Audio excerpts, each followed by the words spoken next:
Okay, so today I'm going to show you how to use Easybib as a great source for your Works Cited page when you are conducting your resources or your research.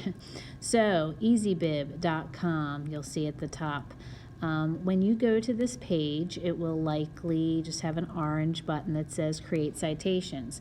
But you should create, either log in or sign up, that top right corner will ask you to do one of the following. And so I suggest you sign up and use your cypanthers.org account. You'll see mine there at kcarlisle@cypanthers.org. This enables you to save your work, and it is quite invaluable.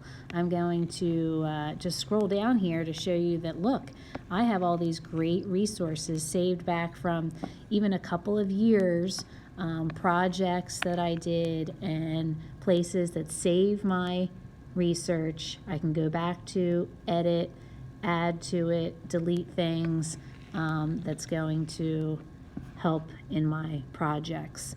So you want to create an account, sign in with your cypanthers.org account. I'm going to go to the one that said my citation list dated for January 12th and create a citation. So you had some different formulas when we looked at this, and depending on your source, that will determine the format of your citation. So there are websites, books, journals, and other formats. So I'm going to just start with the website because that tends to be quite popular for us. And I'm going to go to one here in doing some research about California wildfires. So I copied the URL, and then I'm going to go back and paste that in here. They're going to search it up for me, and then they show, okay, here's a result with this website. I hit cite, and there is some information, okay, that is found. However, sometimes they do say, hey, we'd like you to add some more information, and if you can find it, that would help with your citation. So if I continue to the next slide, it is going to fill in some of that information for you. I'm going to go back to that page and see that, hey, you know what, there are a couple of authors here, Priya Krishna Kumar and Swetha Kannan, it looks like. So if I go back to that, I can add those names. It will at least give a name and allow, you know, some sorting to happen with that name there. So Priya, I wonder if I can copy. Yeah, I can't quite do that. Oops, sorry, we're gonna get rid of that. For the sake of expediency, I'm just going to say Krish. I'm sorry. Well, no, we can do it. So Krishna Kumar. Okay. Krishna Kumar. And so she is an author, and there's actually another contributor as well. So if I add that, because there are two names, again, I'm skipping back to my page here, Kannan, okay. And so I'm going to do that one first.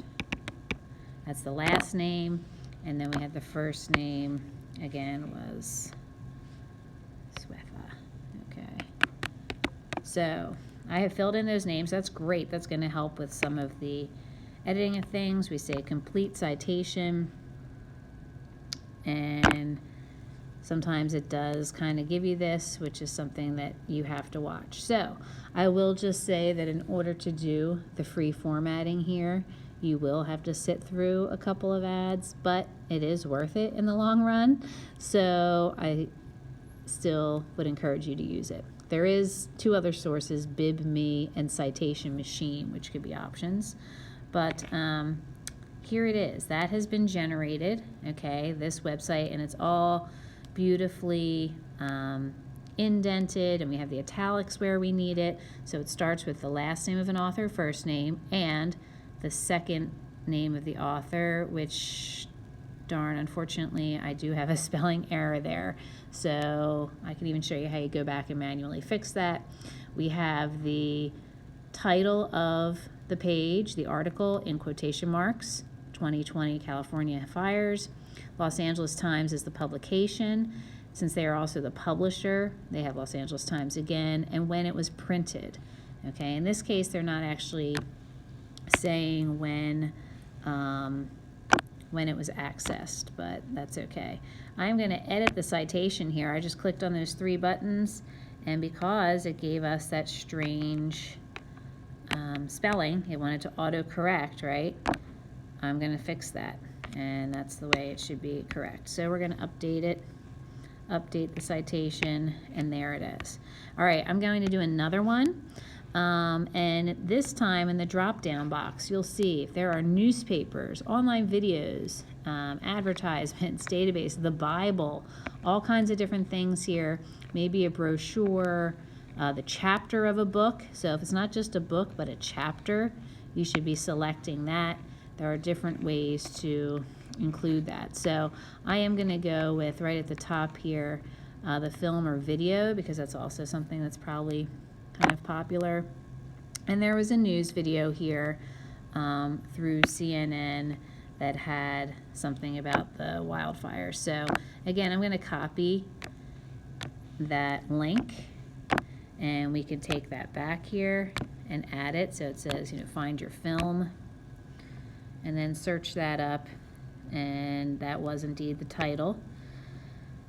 And here it is. So again, they're asking for a publisher or sponsor, and we can just double check. I think for the most part that's going to be cable news network, CNN. There isn't actually a oh, they do have a couple of contributors, so it wouldn't actually hurt to include that. Let's see if we look back here, but that's publisher sponsor, so it's probably not going to. Well, let's see, contributor sponsor. Okay, they have the person that was sort of the author in there. I think we're just going to leave it. It looks like it has most of the information, complete citation. Ooh. And there it is. Okay, so I actually had already kind of done that one quickly just to show. So, in fact, since that's a duplicate, I could say, oh, I have a duplicate. I only need one of those, and I'll just delete that one. All right, so now here's the thing that's also really beautiful. Once you get all of your citations in here, and you could add a couple at a time. If you save this, okay, I have created, it'll automatically go to a certain date. You can go back and actually name this citation list, 1/12/2021, as a project, so Calamity Research or California Wildfires. Okay, and you can go back to it and add to it, change it as needed. I am going to then export this document right into Google Docs. So let's imagine that I have those 2. I could do even more at the time.